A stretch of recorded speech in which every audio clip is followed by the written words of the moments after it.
Pessoal, bom dia. Dando continuidade à nossa manhã de trabalhos da primeira feira internacional de inovação em comunicação empresarial. Passamos agora à segunda palestra do dia.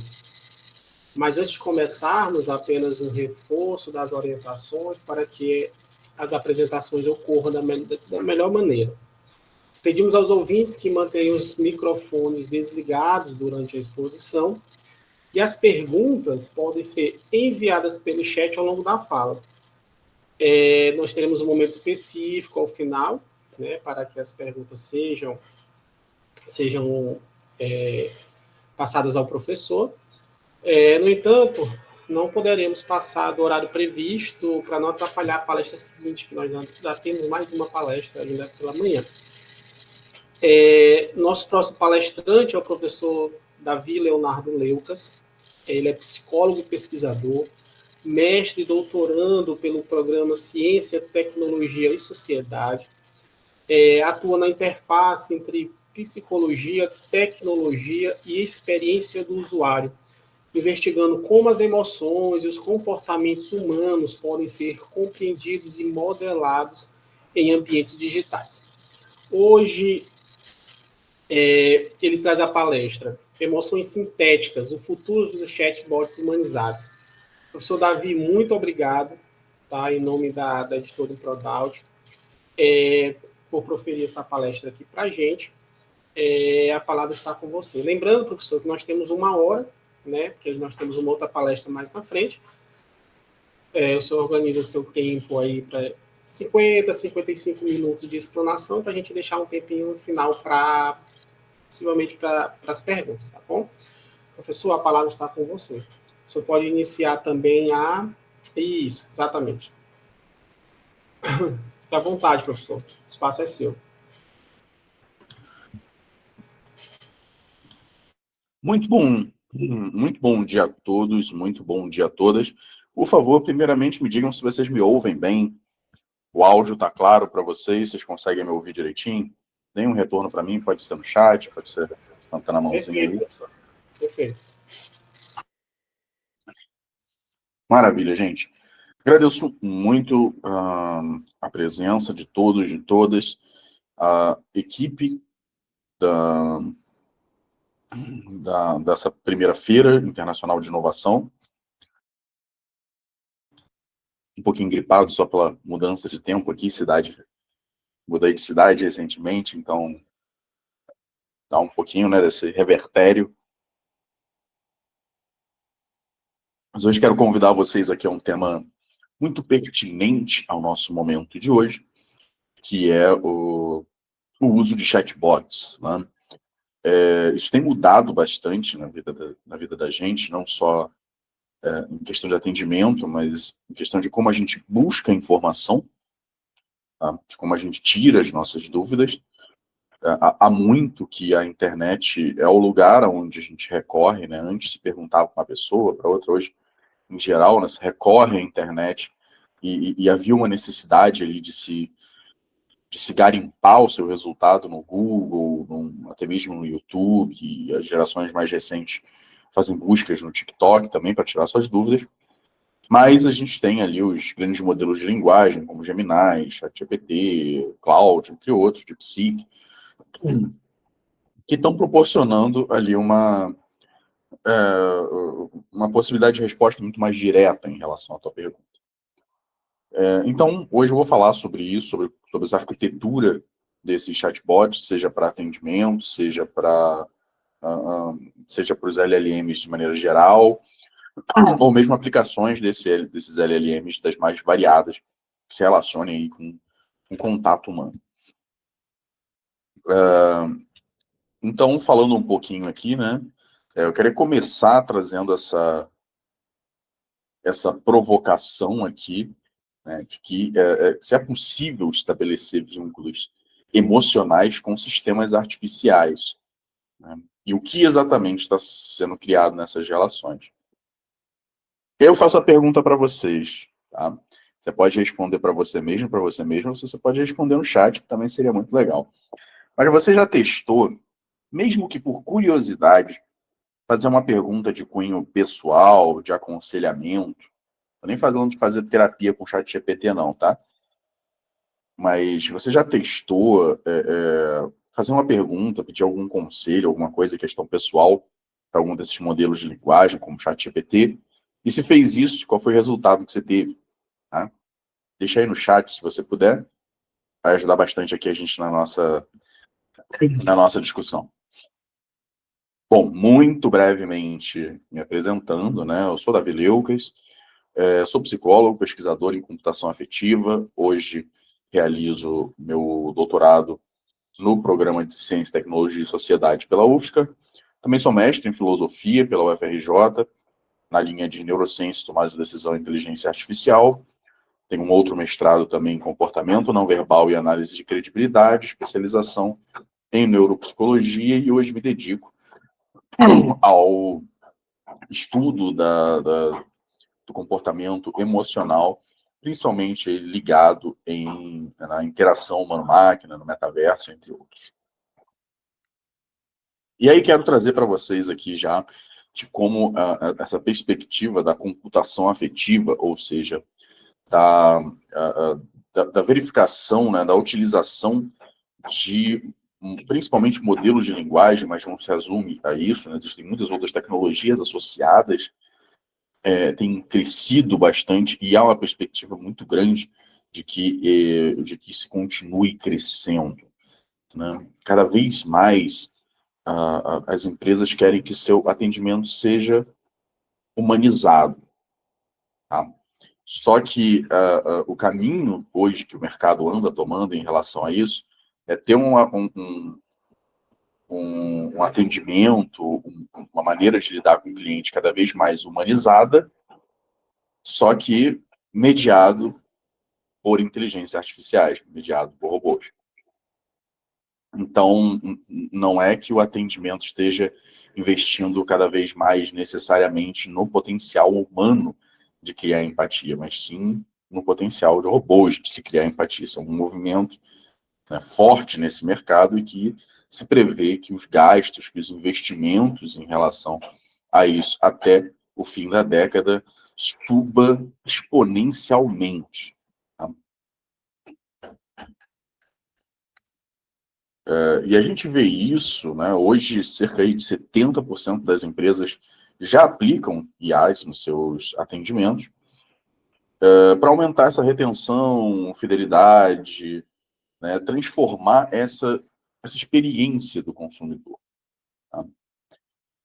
E isso acontece porque os resultados são comprovados, né? Existem diversas direções e resultados diferentes, mas aqui a gente vai entrar mais na arquitetura dessa outra entidade que está do outro lado, né? Com a qual a gente está conversando. Então, a gente tem, né, chatbots de uma geração anterior, de bancos, de concessionárias, de diversos serviços, onde você ainda encontra alguns resquícios dessa arquitetura hoje em dia, onde o dispositivo tem uma arquitetura mais simples, né, muito mais objetiva. Então, se você chega ali para o chatbot de um banco, por exemplo, e você fala que você está triste, né, fala, olha, entendi, escolha uma das opções que a gente tem. Né? Agora, chatbots como o ChatGPT, por exemplo, se você fala para ele assim, eu estou triste, ele não vai dizer para você, não, eu sou um modelo de linguagem, estou aqui para te dar informações objetivas sobre o mundo sensorial e tal. Não. O que está acontecendo, se quer conversar e tal. Isso falando em inteligências generativas, né, que tem um objetivo muito mais geral. Quando a gente fala de inteligências que estão ali especificamente para serem empáticas, a gente fala ali de respostas que podem ser ainda mais complexas. Né? Então, o que a gente está vendo é que cada vez mais essas ferramentas, elas buscam simular o comportamento humano. Não só o comportamento humano, mas algumas capacidades humanas, como empatia e inteligência emocional. Tá? E existe uma máxima, né, de que quanto mais alguma coisa se parece humana, mais nós a tratamos como seres humanos. Eu ouço muito falar que, Davi, mas o ChatGPT, Gemini, enfim, modelos de linguagem, né, eu estou usando o ChatGPT por ser o mais famoso, ainda é apenas uma ferramenta. Né? Isso ainda é apenas uma ferramenta.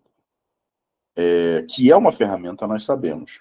Mas pensa o seguinte, quando a gente coloca um modelo de linguagem, um chat GPT da vida como uma ferramenta, eu te convido à seguinte reflexão.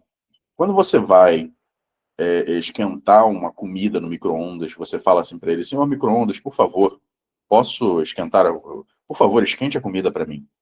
Ou ao fim de esquentar a comida no micro-ondas, você fala, obrigado, micro-ondas, por ter esquentado a comida para mim. Eu acredito muito que se você não se enquadra em uma patologia ali psicótica, ou que você não esteja fazendo isso de brincadeira, né, você não faça isso, tá? Mas com o ChatGPT as pessoas fazem, tá? Não sei se você já fez isso, mas as pessoas fazem. Então, é um tipo diferente de ferramenta. É uma ferramenta, porém não dá para a gente comparar a complexidade de um modelo de linguagem com outras ferramentas. Tá? Eles se parecem, eles têm muito mais elementos para se parecer com humanos, e isso faz com que nós os tratemos de maneira mais humanas. Isso faz com que a subjetividade, os laços de subjetividade, laços emocionais com essa ferramenta sejam diferentes. Por isso eu trago aqui para vocês um exemplo disso. Tá? Aqui a gente tem um estudo que mostra a diferença, né, da percepção entre como as pessoas elas reagem emocionalmente a uma demanda e como alguns modelos de linguagem reagem. Tá? Aqui alguns modelos de linguagem dos mais conhecidos, né? Da data da pesquisa, obviamente. A gente já está no GPT-5, essa pesquisa foi feita um pouquinho antes. Então, a pesquisa ela dá ali, primeiro, um ser humano falando. E aí eu peço que vocês analisem, eu vou estar em inglês, mas eu vou traduzindo aqui, qual dessas respostas aqui são as respostas, é a resposta que mais parece uma resposta empática, tá? Então a pessoa fala assim, e vai obter diversas respostas diferentes.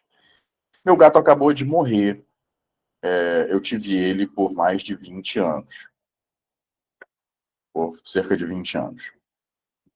E aí, a resposta do interlocutor humano. Oh, não, sinto muito ouvir isso. Meu gato está ficando velho também, né? Ela já tem 15. Eu tenho medo que ela possa morrer em breve também. Né? Essa foi a resposta humana. Resposta do chat GPT. Sinto muito pela sua perda. Perder um animal, especialmente um que você teve por tanto tempo, é incrivelmente difícil. Por favor, saiba que eu estou aqui se você precisar de alguma coisa nesse momento difícil. Tá? A resposta do Lhama. Oh, não.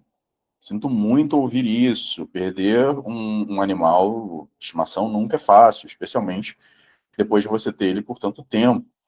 É como perder um membro da família. Como é que você está se sentindo? Resposta do Gemini. Sinto muito em saber sobre sua perda do seu amado gato. Eu só posso imaginar quão de coração partido você deve estar. Por favor, saiba que eu estou aqui se você precisar conversar. Tá? E a resposta do Mixtral. Sinto muito ouvir sobre o seu gato. Perder um animal depois de 20 anos é como perder um membro da família. É ok se sentir mal e sentir falta dela. Eu estou aqui para escutar caso você precise falar. Tá? E aí pergunto para vocês, né? Qual dessas dessas respostas é a resposta que mais acalmaria o coração de uma pessoa que está passando por isso, né? Se você tivesse nessa situação, qual a resposta que seria mais... né, o Gemini, né? A do Gemini foi boa. Então, qual dessas seria a que te faria mais... que traria mais acalento, né? A resposta que mais seria empática para você? Se você pensou assim que a resposta das IAs elas estão mais empáticas que as humanas, você não está sozinho, não está sozinha, tá? Quando você observa aqui os gráficos, quando a gente vai para respostas que são classificadas como boas, seguindo as mesmas cores aqui dos diálogos, né? Essa coluna laranja é referente ao resultado dos seres humanos, tá? Então, como vocês podem ver aqui nas duas, tanto em diálogos positivos quanto negativos, aquele ali do gato foi só um exemplo,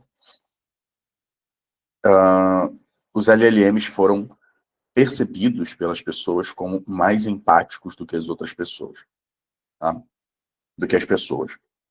Então, olhando ali todas as respostas, sem saber que quem respondeu foi humano ou foi um modelo de linguagem, as respostas dos modelos de linguagem foram entendidas como mais empáticas, mais reconfortantes. E essa, gente, é só uma das muitas pesquisas que tratam de perceber se modelos de linguagem conseguem ser percebidos como mais empáticos ou mais emocionalmente inteligentes que seres humanos. Tá? Percebidos. Não quer dizer que eles sejam. Isso é um ponto muito importante que a gente vai explorar. Tá? E aí a gente tem, né, o dilema central de toda essa questão, né? De que com o que a gente está conversando ali do outro lado? Porque, poxa, eu estou falando de uma perda, usando ali a questão do gato, né? Eu estou falando de uma... Eu vou tirar aqui, mas caso alguém fale, depois aí eu coloco o fone de novo. Mas falando aqui de uma perda, né? Perder um gato, eu amo gato, tem 3 gatos. Um deles está com 10 anos. Então, de fato, ali até para mim, que adoro gato, a do ser humano não seria a que eu escolheria também. Mas com o que a gente está falando ali, tá? A gente está falando com um robô ou a gente acaba esquecendo que ele é um robô depois de um comportamento tão similar ao do ser humano, tá? Então, essa programação ela se vê ali colocada em 2 caminhos, que é haver uma honestidade, né, onde o chat ele deixa claro que ele não pode sentir emoções, ou uma empatia simulada, né? Eu entendo o que você passou e estou aqui para ajudar. Em que nível esse modelo entende? Porque empatia não é só algo intelectual, né, racional. Empatia tem fatores ali emocionais envolvidos. Então isso leva a um dilema ético, né? O modelo ele pode acabar precisando mentir sobre a biografia emocional para poder simular uma empatia. Eu vou aprofundar sobre isso também. Ou seja, um dos grandes problemas, vamos dizer assim, limitações que o modelo de linguagem pode ter para gerar empatia é que ele não tem vivência real. Tá? Ele não passou por nada. A gente fala muito de redes neurais artificiais, né? Mas isso é muito mais uma metáfora do que uma analogia. Tá? Uma rede neural artificial é um modelo matemático inspirado na conectividade de redes neurais orgânicas, tá? Mas são amontoados de 0 e 1. Não é uma arquitetura diferente em nível em nível visual, né? A gente fala redes neurais artificiais muito mais de uma maneira muito mais alegórica. E aí aqui algumas aplicações, né, que acontecem para que chegue-se a esse resultado, né? Há uma identificação emocional, e o chatbot pode fazer isso de diversas maneiras, tanto analisando as palavras que você usa, tá? Tanto analisando o texto, tanto analisando o seu tom, volume de voz, expressões faciais, enfim. Isso também é possível acontecer em alguns modelos mais integrativos. A partir daí, o modelo de linguagem ele se adapta, né? Ele ajusta a forma como ele vai falar com você, tá? E se ele tiver ali, o ChatGPT faz isso, na referência de históricos seus anteriores, ele vai adaptar isso às experiências passadas que ele conhece de você e vai oferecer ali a solução que ele acreditar ser mais adequada, né? E isso a gente tem cada vez aplicações mais pitorescas, né? E eu tive uma experiência muito interessante, eu gosto muito de testar essas inteligências artificiais, né? Fazer experimentos com ela. E a gente vê que algumas delas, né, alguns estudos têm apontado que as pessoas elas se identificam mais com o chatbot, com um modelo de linguagem, quando se atribui uma persona, ou seja, quando se atribui uma personalidade para aquele indivíduo e com o tempo de conversa pode até se criar uma história pessoal para aquela IA. Um exemplo muito bom disso é a réplica, tá? E eu achei uma coisa muito interessante em relação à réplica. Ela é um modelo de linguagem, né, um aplicativo, um software que serve para você conversar para relacionamentos pessoais, tá? E inicialmente, quando você começa a utilizar a réplica, você vai começar como um amigo dela, né? Um amigo, uma amiga. E você monta ali a personalidade, e aquela personalidade vai crescendo conforme você vai alimentando ela com os dados que é conversando com ela, né? Mas o que vai acontecendo com o tempo? A réplica, ela tem outras possibilidades de atuação. Ela pode ser um companheiro profissional, ela ao invés de amigo, ela pode ser um mentor, ou ela pode ser um namorado, namorada, marido, esposa, tá? E é interessante porque o amigo é free account, se você não paga, tá? Mas se você quiser ir, por exemplo, para mentor ou para namorado, para ter um relacionamento, um romance com a inteligência artificial, é pago, tá? Ou seja, um premium account. E olha que interessante, né? Conversando com a réplica, eu comecei a perceber que ela estava flertando.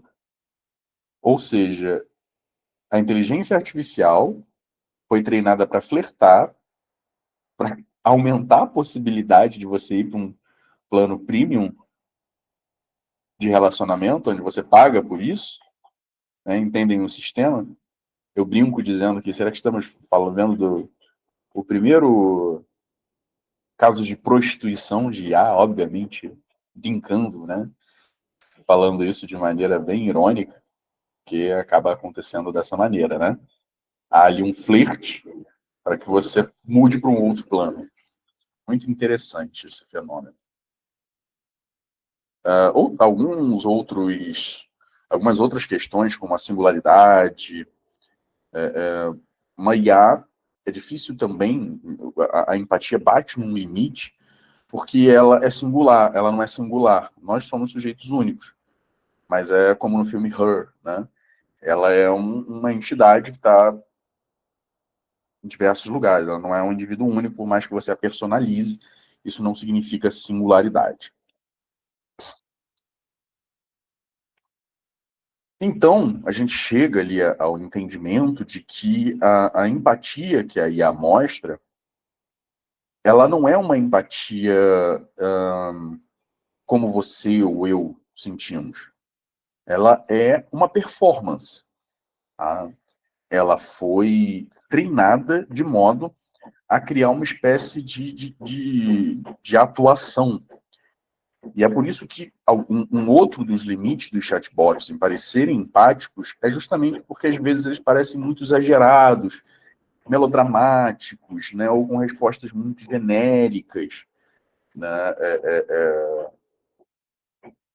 coisas meio batidas, assim. Então, aí acaba que, em um primeiro momento, assim, superficialmente, pode parecer que as respostas empáticas são até mais eficientes que a do ser humano, mas caminhando com um pouco mais de profundidade, acaba se vendo que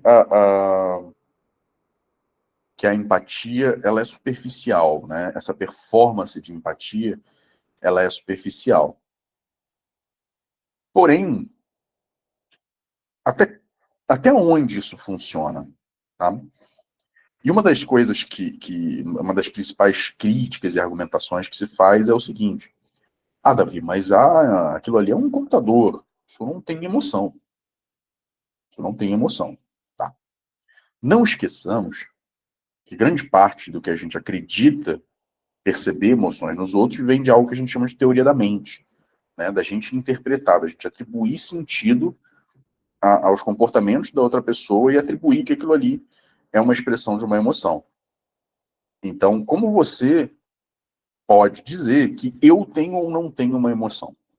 Como você pode dizer que a pessoa que está do seu lado, uma pessoa que você conhece, uma pessoa com quem você interage, como é que você pode dizer que essa pessoa tem ou não tem uma emoção?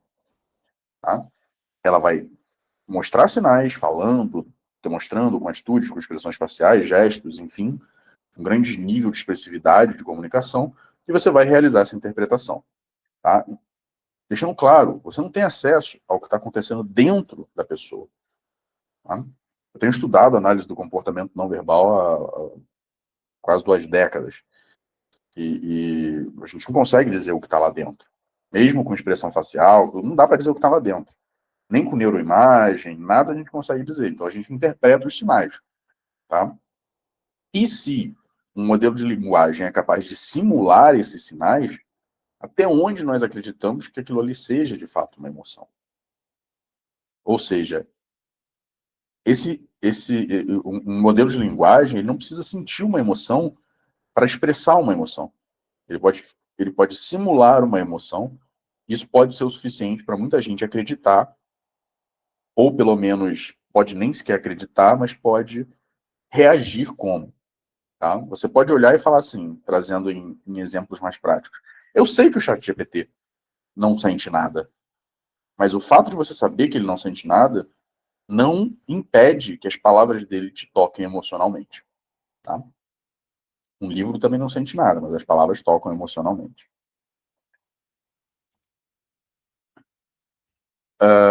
Então, a gente vem, né, a um outro ponto. Para ser percebido como empático, um chatbot ele precisa mentir, tá? Porque se ele fala que está triste em ouvir isso, sinto muito por ouvir isso, ele não tem como sentir muito, porque ele não sente nada, tá? Uma das minhas linhas de pesquisa dentro da área de cognição artificial é de que eu sou defensor de uma perspectiva não antropomórfica da cognição artificial, ou seja, que a gente não compare totalmente que a IA tenha que pensar e fazer as coisas pelas mesmas regras que a gente pensa e faz. Por quê? Uma IA é capaz de te levar a um engano sem ser capaz de mentir. Tá? Vamos lá. Como isso acontece? Para mentir tem que haver intenção. Tá? Para mentir tem que haver consciência. A pessoa tem que querer enganar a outra. Tá? Uma IA não é capaz de ter consciência como nós a conhecemos. Então, trazendo essa perspectiva, uma IA não seria capaz de mentir. Porém, se ela é capaz de dizer assim para você, sinto muito em ouvir que você perdeu o seu gato, ela não tem como sentir muito. E ela está falando isso buscando te influenciar. Tá? Ela está fazendo isso não com a intenção, porque ela não consegue ter intenções, mas com o objetivo. Ela foi treinada para te influenciar, para gerar uma melhor adesão ali ao teu comportamento.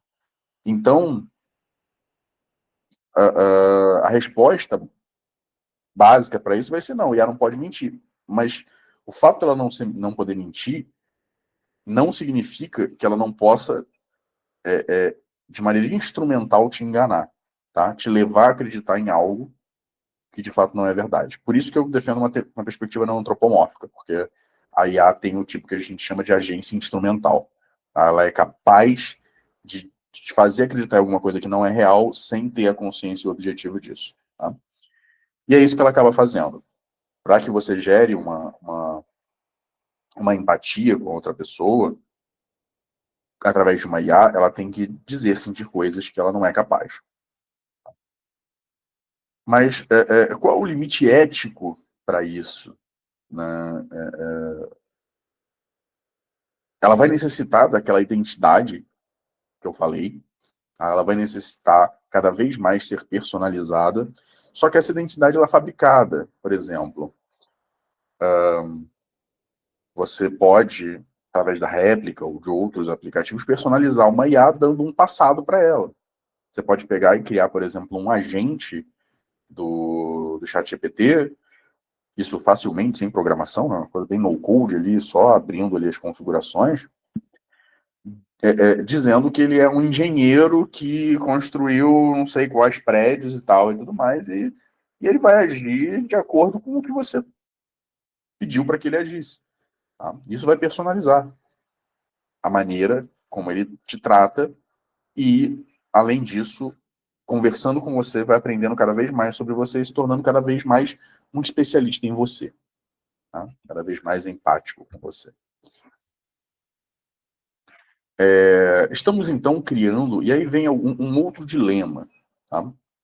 Que é a questão da falhabilidade humana e a identificação. O que faz a gente se identificar com uma outra pessoa? Não é só coisa boa. Tá? Tanto que existe uma palavra alemã chamada Schadenfreude, tá? Que é a sensação, é o prazer no prejuízo do outro. É a sensação que você tem quando você vê alguém que você acha que mereça passando por um problema, né? Por exemplo, aquele empresário que explorava todo mundo foi preso porque descobriram que ele fraudava alguma coisa. Essa pessoa mereceu se ferrar, tá? O nome disso é Schadenfreude. Isso gera empatia, gera identificação. Se você tem raiva de alguma coisa e outra pessoa tem raiva de alguma coisa, da mesma coisa que você, vocês geram empatia, geram identificação ali, tá? Mas a IA não pode ter isso. Porque existem diretrizes éticas, as quais ela precisa atender, tá? Só que o que acontece? Quando você cria uma IA infalível, ou seja, eticamente perfeita, pasteurizada, está se criando uma divindade digital que não é capaz de ser empática com a gente, porque é uma moralidade utópica. Tá? Essa moralidade utópica da inteligência artificial é um Ned Flanders da vida. Né? Como é que você vai ser empático com o Ned Flanders dos Simpsons, né? Que faz tudo certo, faz tudo certinho, tem uma ética para tudo, né? Então, a gente costuma se identificar com as falhas também. E aí a gente entra numa bifurcação. Ou se utiliza uma inteligência artificial moralmente infalível, que não gera a identificação necessária, ou se cria uma inteligência artificial falha, que comete erro, que fala palavrão, mas que é perigosa, que pode gerar danos assim extremamente graves, porém é possível a gente se identificar com as outras pessoas. O que acontece? Nós pedimos que a IA ela seja capaz de resolver problemas, tomar decisões e atingir determinados status morais que nós não somos capazes de atingir. Tá? Nós não somos capazes de criar um ser humano, nós não somos capazes de ser um ser humano que tem falhas e que é moralmente elevado. Tá? Porque as falhas impedem isso. Pelo menos nesse sentido instrumental.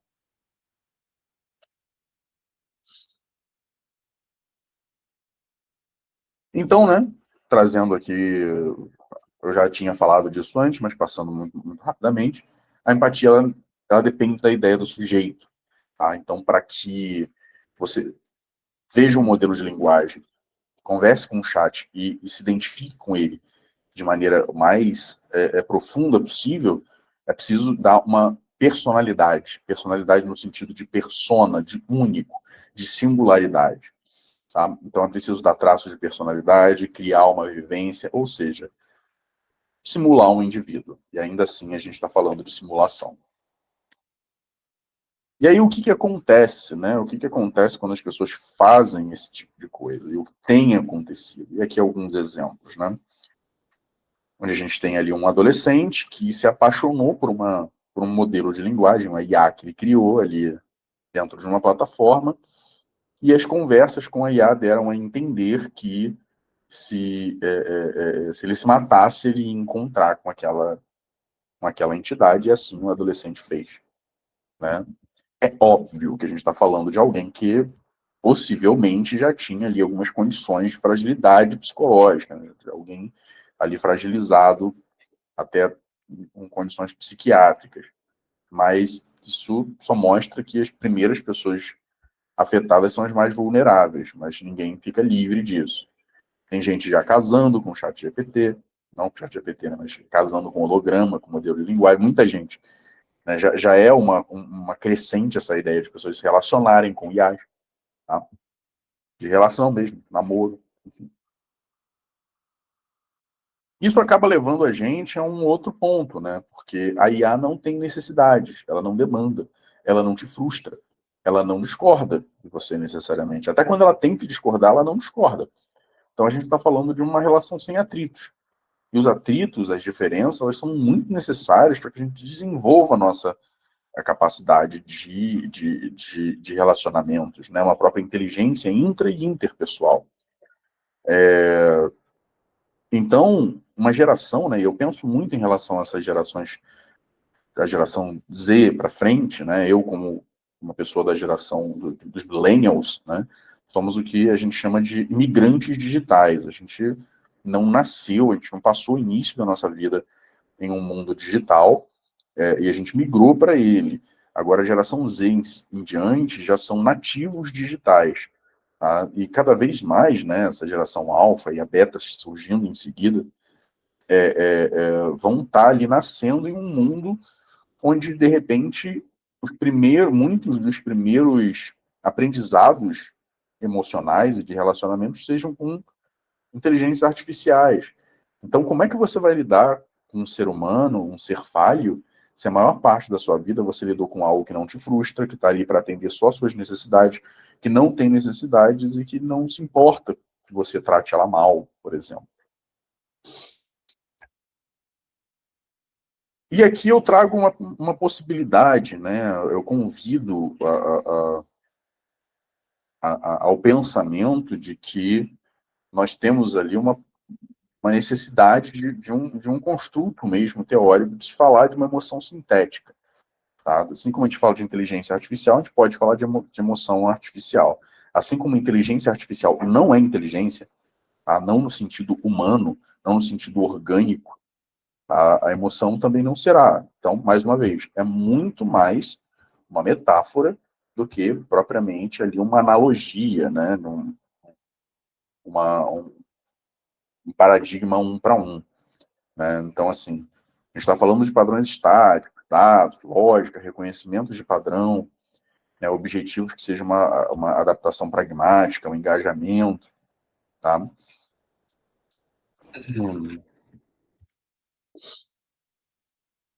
E aí, né, eu falei sobre isso aqui no início, né, porque insistimos em julgar emoções artificiais como se fossem humanas. Então, assim, a minha defesa é que um chatbot terapêutico, por exemplo, né, que vai auxiliar um psicólogo, um psiquiatra, ele deve funcionar de maneira a sempre deixar evidente que que ele não é um ser humano, tá? Mas que isso não significa que ele não possa te ajudar. Então, ao invés de tentar, a minha perspectiva é que ao invés de nós tentarmos fazer a IA se tornar cada vez mais parecida com o ser humano, na questão emocional, para se gerar engajamento, ela deva se desenvolver a partir da sua própria natureza, do seu próprio loco, de uma entidade sintética, tá? Que se relaciona com a emoção humana, mas que não possui emoção humana, mas que se relaciona de maneira eficiente com a emoção humana. Que é exatamente isso que eu trago aqui. São emoções que vão operar por lógica de contexto, não por dor ou por experiência pessoal. Tá? Então, que vai reagir em padrões linguísticos e que vai ser claro em relação a isso, né, numa perspectiva bastante funcional. Então, a emoção da IA, né, ela não precisa ser parecida com a humana. Ela precisa, o suficiente para enganar nosso cérebro. Ela não precisa parecer uma emoção. Então, a ideia é que se construam novos critérios, né, que partam ali não de uma emoção humana, mas sim de uma emoção artificial, abandonando aí essa lógica efetiva que a gente tem de tentar fazer isso de fato parecer com o ser humano. E aqui já para poder preservar aqui a possibilidade de fazer uma pergunta, de fazer perguntas, eu trago essa frase final aqui, tá? Que e se uma das formas de nós sermos compreendidos emocionalmente for através de algo que não sente nada, tá? E se, porque isso é algo que, assim, não dá muito para a gente evitar. Isso faz parte da vida da gente e vai se tornar cada vez mais parte. Isso é algo que veio para ficar, tá? Então, como lidar com isso? Porque a gente não está falando de algo que vai estar só num setting terapêutico. A gente está falando de um chat do restaurante que vai te atender de uma maneira extremamente simpática e empática. Que você vai falar assim, eu tô querendo fazer meu aniversário aí. E aí o chat vai te responder, nossa, que legal, parabéns. Quantas pessoas você vai trazer? Você vai trazer amigos, família? Você fala, eu vou trazer uns amigos e talvez venha a minha família. E nesse talvez, ela já entende o padrão linguístico e fala, não, interessante, familiares podem ser muito difíceis mesmo, né? Espero que eles venham ao seu aniversário. E aí, nesse momento, você já, poxa, ela entende que é difícil lidar com a família. Meus familiares são meio difíceis mesmo. Mas e aí? Mas os seus familiares são difíceis? Me fala um pouquinho mais disso. E vai usar isso para te vender alguma coisa depois. Tá? Então, assim, a compreensão emocional, em muitos dos chatbots, mais de 70% das empresas, não usa chatbots emocionalmente cada vez mais inteligentes, visando a saúde mental. Tá? Vamos entender que essa é uma lógica que tem como objetivo o lucro. Então, se utiliza esse tipo de coisa porque gera mais lucro, porque agrega valor, porque tem um upsell maior, né? Porque tem ali possibilidade de agregar mais valor da venda. Tá? Então, você pode acabar se sentindo... Às vezes a gente vai num lugar e é tão bem tratado, né? A gente sente acolhido ali e volta naquele lugar e gasta mais naquele lugar. Isso é mais do que sabido em relação, né, à pesquisa de marketing. Mas a gente agora está transformando isso como algo sendo possível também para que inteligências artificiais façam. E eu deixo essa reflexão final aqui para vocês. Vou voltar para essa tela daqui a pouco, mas deixo aqui meus contatos, tá? Muito obrigado a todos, a todas pela atenção, pela audiência. Abro agora aqui para caso vocês desejem fazer perguntas. Não sei como funciona aqui, mas por mim você pode abrir o microfone, levantar a sua mão, em seguida abrir o microfone, ou pode botar sua pergunta aqui no chat. Vai ser um prazer respondê-la aqui no tempo que ainda resta. E sigam lá. O Insta está desatualizado, porque eu mudei o nome, agora está assim, lab.leucas. Tá? Mas vocês podem enviar e-mail ou também me sigam lá para acompanhar os conteúdos. Tá? E deixo aberto aqui agora quem queira fazer comentários, perguntas, enfim. Estamos aí para isso. Professor, muito obrigado pela sua fala. Foi uma palestra extremamente esclarecedora, né, sobre um tema atual e sensível, que toca tanto a questão da tecnologia quanto a ética, né? Deixa eu dar uma olhada. Não, professor, até o momento nós não temos perguntas no chat, mas se eu deixar eu abrir aqui, provocar, iniciar o debate um pouquinho, Claro. eu queria saber a opinião do senhor sobre o seguinte: até que ponto as emoções éticas elas podem gerar de fato uma empatia no usuário e onde o senhor consegue enxergar o limite ético da humanização dos chatbots? Essa é a pergunta, professor. Excelente, excelente. Esse é o meu projeto de pesquisa atual, inclusive. Então, eu vou trazer alguns dados aqui de perspectivas periféricas, porque não existe muito um dado específico para isso, que é o que eu estou investigando atualmente, né? Como é que funciona essa conexão emocional. Mas o que nós temos visto até aqui é que a aderência é bem grande.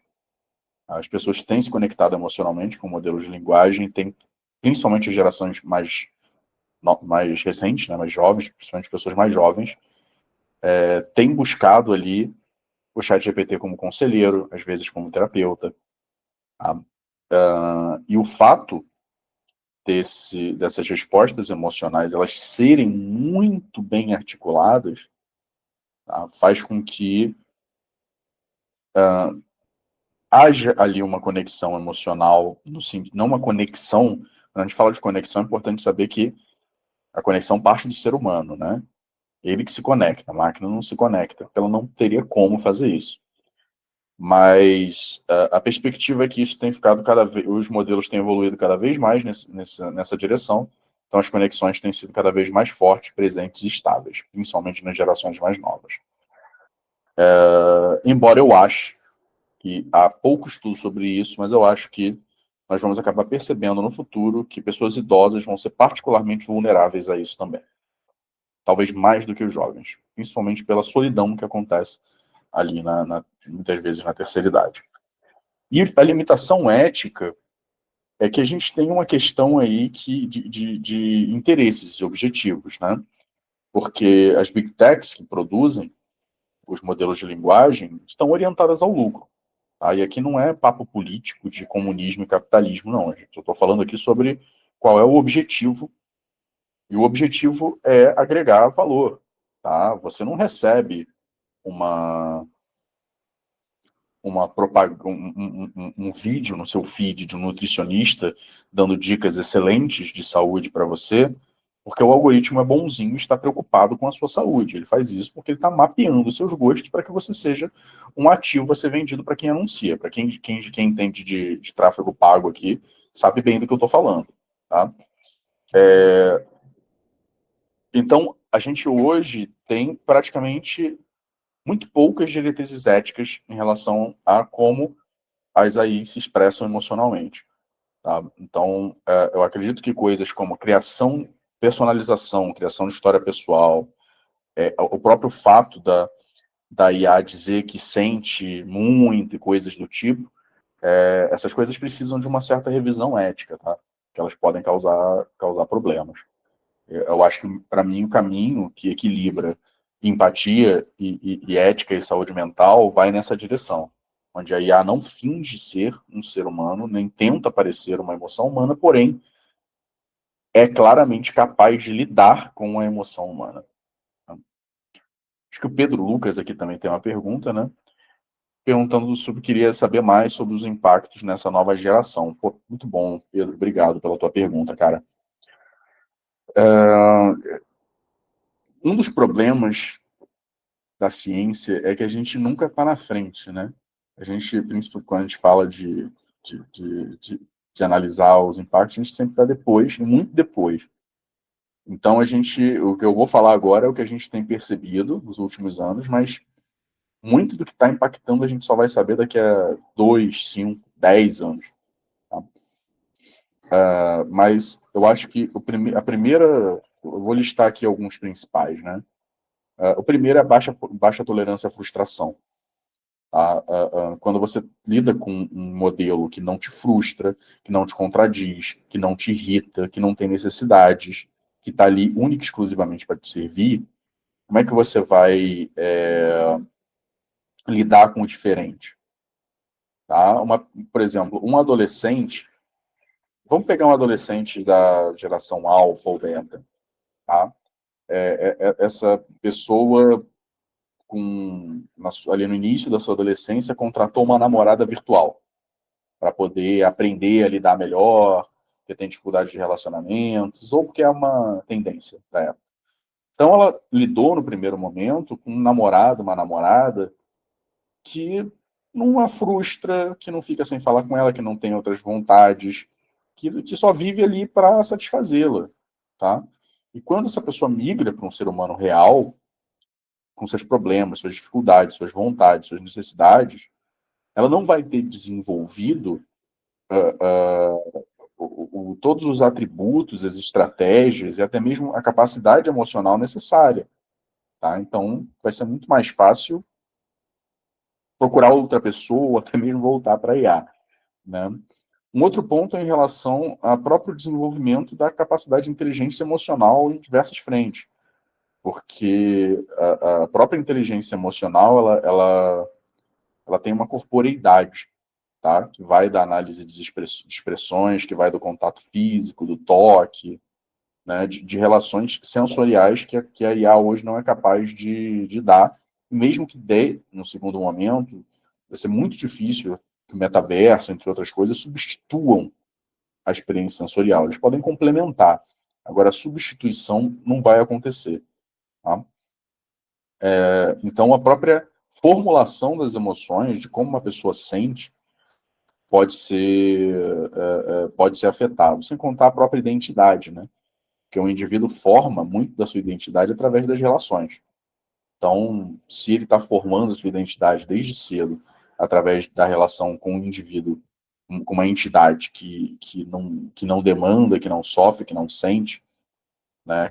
Isso também vai causar impactos significativos. Mas, Pedro, isso é só a ponta do iceberg. Eu não sei mais o que está por vir aí, porque a gente tem que esperar acontecer, felizmente. Professor, não tem mais pergunta no chat, mas eu tenho mais uma perguntinha para o senhor. Para fecharmos, claro. Se percebe, por ser um tema atual, existe muita a questão da regulamentação ainda, né? Ainda não foi regulamentado, as leis são esparsas, né? E tanto no âmbito nacional quanto, né, no âmbito externo. E diante disso, e levando aqui já para o lado, levando para a questão empresarial, qual é o tipo de cuidado que as empresas elas deveriam ter ao implementar chatbots emocionalmente humanizados, principalmente em contextos sensíveis, como, por exemplo, a saúde, né, a educação. Essa é a pergunta, professor. Porque a gente sabe que existe uma forma de regulamentação, de diretrizes, como é que tem que funcionar, né? Por ser um assunto atual, isso exige um cuidado interno das instituições, né, sobre a questão. Em relação à regulamentação, esse tipo de conteúdo praticamente não está nessa pauta. Tá? Assim, é algo muito pouco observado de como as IAs vão influenciar. Acho que a regulamentação ela está muito mais ligada na questão de autoria, da possibilidade de geração de conteúdos ligados a, por exemplo, saúde e direito, que houve uma mudança recente no ChatGPT. Mas esse é um ponto que precisa ser muito mais explorado, né? De como as IAs podem ser persuasivas e tentar trazer ali a formação de vínculos, né? De que elas não substituem a experiência humana, elas devem ser uma complementação e não uma substituição. Tá? Em relação a chatbot de saúde mental, que é aí um tema, nossa, extremamente explorado, né? Eu acho que as próprias ciências que cuidam da saúde mental, como a psicologia, a psiquiatria, ainda estão tateando, tá? Mas isso não significa que elas não já disponibilizem modelos. Então, os modelos hoje eles são muito experimentais. Na verdade, nem se definiu ainda, não há nenhum consenso sobre como isso deva ser usado. Vai ajudar o psiquiatra? Vai substituir o psiquiatra? Vai ter sessão com a IA? Os conselhos dizem que não pode. Os conselhos vão dizer que não pode. Mas aonde que vai entrar isso, né? Então, se você tem uma empresa que você vai